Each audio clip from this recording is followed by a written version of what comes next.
Today we're talking about why I dared to make a short film completely by myself. Let's get into it. In this episode, we're going to talk about my motivation for creating a solo narrative project. We're going to go over the process for creating the synopsis, not so much like the strict script. We're also going to talk about how the plan didn't go exactly according to plan, but how I'm still proud of the outcome. In other episodes, we're going to talk about some of the specific techniques used for solo shooting, some of the specific gear that I use in order to accomplish my goals. We're going to talk about the location, what went wrong, what went right, and how I would do things differently. In this episode, we're going to talk about my motivation for making a solo short film. First of all, who am I? My name's Joe, and I've been working as a DP on music videos, narrative short films, and a lot of commercial projects for clients like Disney and Kenworth. I also fly drones as a commercial cinematographer. I have an aviation background. I used to own a helicopter company in Alaska 15 years ago. From that, I started flying drones. We actually traveled as a family full-time and did van life for several years, and that's where I picked up drones.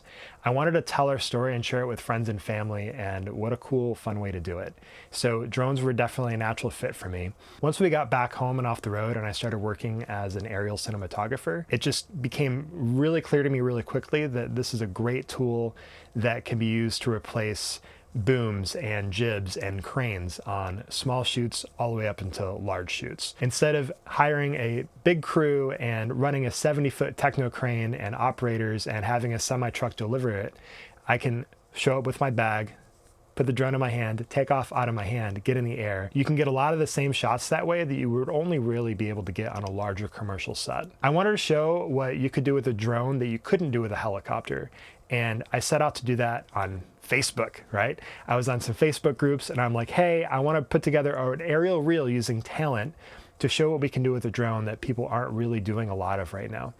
And I found out about the Seattle 48-hour film project. And I interviewed with 4 or 5 different teams. Finally, I got connected with Johnny Jones. As soon as we got on the phone together, things just clicked. One of the biggest reasons that I chose Johnny's team outside of really clicking with him was that he also needed help running the camera for his shoot. He was going to direct and run the camera on his own, and he decided that it was a little bit too much, and he wanted to know if I could run a camera. And I said, I don't know, will you show me? He had a background operating cameras in the Marine Corps as a cinematographer. He spent a couple days with me one-on-one, kind of teaching me the ins and outs of running a camera, a cinema camera, not like a cell phone and not just, a point and shoot camera. A lot of what I had learned doing aerial cinematography translated almost immediately into running ground camera. And we shot that 48 together. And ever since then, I've been hooked. Now, the film that we shot was called The Artifact, and it was a lot of fun. That 48 was so important because it proved to me and proved to us that we can do it. We can make films. And the relationships that we formed in that process are really sticking out to be, becoming more like lifelong friendships. And so that means the world to me. Ever since doing that first Seattle 48, we've done several other short films. We've done the 48 a couple other times. We really are hooked, and we've definitely stuck together, and we keep doing more and more projects, up to and including the award-winning web series that we shot together. It's called Startup Palmieri Tech. Okay, so enough about me and my background. I think you guys get the gist, right? So why did I create a short film completely solo? Well, it stemmed from need, really. One of my great friends, Luis, who was on that original 48 team, reached out to me because they were putting together another 48 team for the horror 48, and I really wanted to do it, but the shooting day for that conflicted with a family trip that we had planned. Don't feel too bad for me. We were in Europe for like a month, and the day that we were flying home was the day that we needed to shoot the 48. And so respectfully, I declined because I didn't want to, show up to a shoot fresh off of like a 11-hour flight and jet lag and all that. I wanted those guys to do the best that they could. And so they found someone else to shoot it. And so for the next 3 days, I watched in horror as my favorite people in the world got together and did my favorite thing in the world without me. FOMO was real. It really hurt. I felt like I was missing out. I felt like I had a lot to bring to the team, but I had other priorities, and don't feel too bad for me. I just wanted to make a film. I wanted to be a part of that team. I wanted to shoot something. I wanted to create, because that's what I like to do.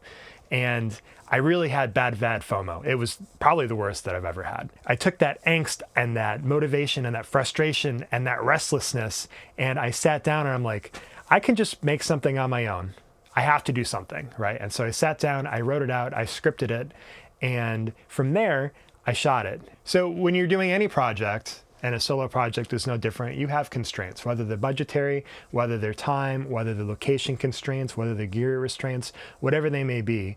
And so you have to design a script, especially in the short film world, to fit within those restraints. The reason that I chose a solo project was because my schedule is not like everyone else's. Most of my other film friends work kind of typical Monday through Friday, like 8 to 4 style jobs. I operate around my wife's work schedule, and we have 2 kids. So the kids are either with my wife or they're with me. For me to go and shoot a film on a Saturday and a Sunday, I would have to get a sitter.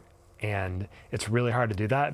Also, we don't use sitters very often. We don't do daycare. That's the biggest reason that I wanted to create a solo project. But there were all these other like ancillary reasons too. I wanted to find out where I was as a filmmaker in all these different areas. Typically when I'm on a film crew, I'm the DP and the camera operator and the drone operator. I don't direct, I don't write, I don't really edit.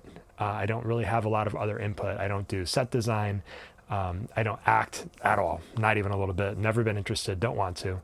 And I just shoot. So I wanted to create something to see where I was in all these different areas and really test myself. I wanted to find out where I had room to grow, where I needed work. And within that, I built all these like little different challenges. I didn't have a ton of experience at that point shooting outside in overcast, but still adding contrast to a face. And so that was one of the things that I wanted to practice. Also shooting outside in the weather and the elements when it's sunny or overcast, that's great. But you know, it rains here in Seattle in the Pacific Northwest 5 months out of the year. It's rainy like 4 or 5 days. So I wanted to practice operating in harsher weather conditions, how to prep gear, how to still match shots from shot to shot.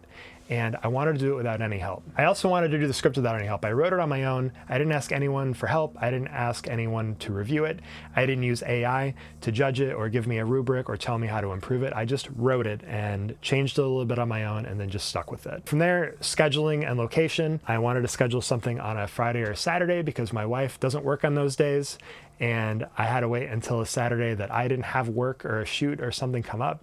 And lo and behold, the day that I scheduled to do this, I had a last minute shoot come up. My script and all of my pre-production that I had designed and set up to shoot in one day, one afternoon, actually ended up happening over the course of 3 different afternoons. Here's why that's awesome, and here's why that sucked. It was awesome because I got to focus on the sunset time of day.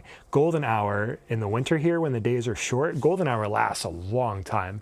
And so if you watch my film after the end, you're gonna see a lot of sunset shots, and somehow, I think it's very unusual that time of year, I think I shot it in November, to have that many clear-ish evenings at all where it's not raining. So I was very fortunate. I shot it across 3 different evenings, plus the nighttime shoot. I chose to shoot it mostly outside because I have this amazing property that we live on. We rent the spot. It's controlled access. There's no one in the way. I have control.